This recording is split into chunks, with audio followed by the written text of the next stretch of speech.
Okay, very, very brief, kind of the gist we'll do. Look at yesterday's terror attack for me, coming at it with two different sort of angles on it.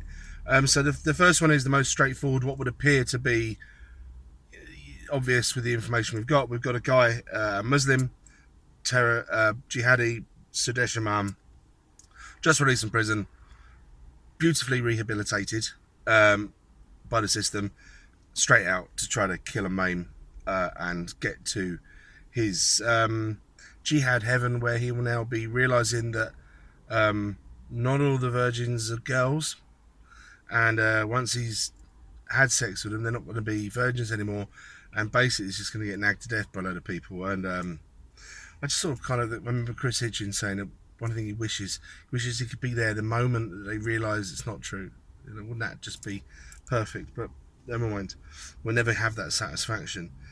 So yeah, he's come out, he's been killed, and that's that. Let's try to move on. Let's roll out the sort of the standard responses from the public. Diversity is our strength.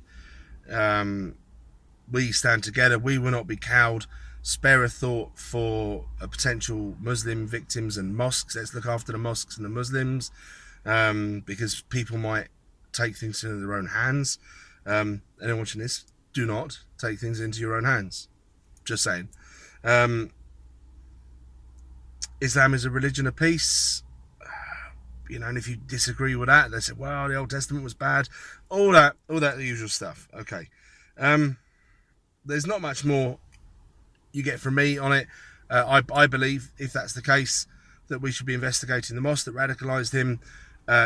We should probably have a look at the imam, the guest speakers in this mosque. What are they actually saying to these young men to radicalise them enough to hate the people around them, that they've opened their arms to them, given them a country to live in and support them, probably pay their benefits, to want to kill us.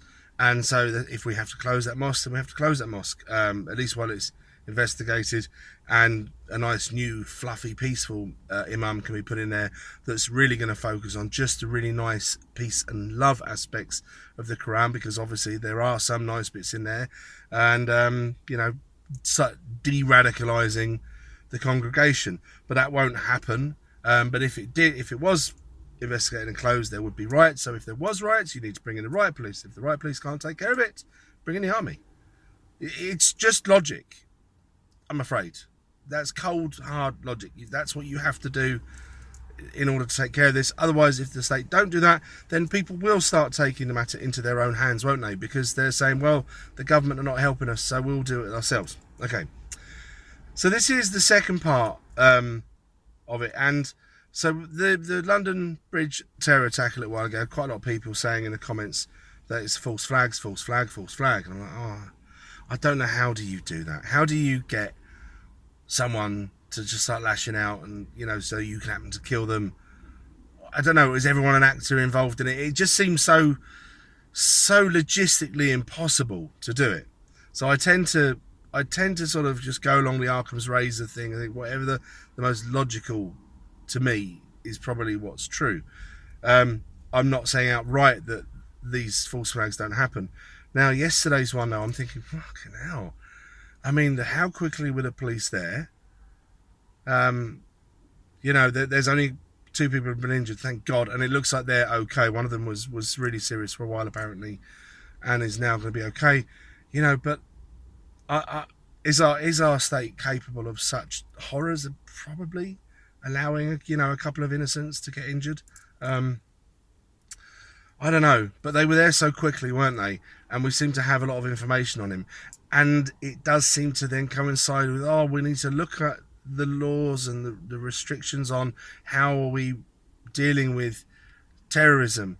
And there are those, I know, that will say, yeah, they're trying to bring in new laws so they can they can label possibly someone like me as a terrorist, and then put me our way. Not me necessarily, because I'm not on the forefront of this, but certainly guys like Tommy, right?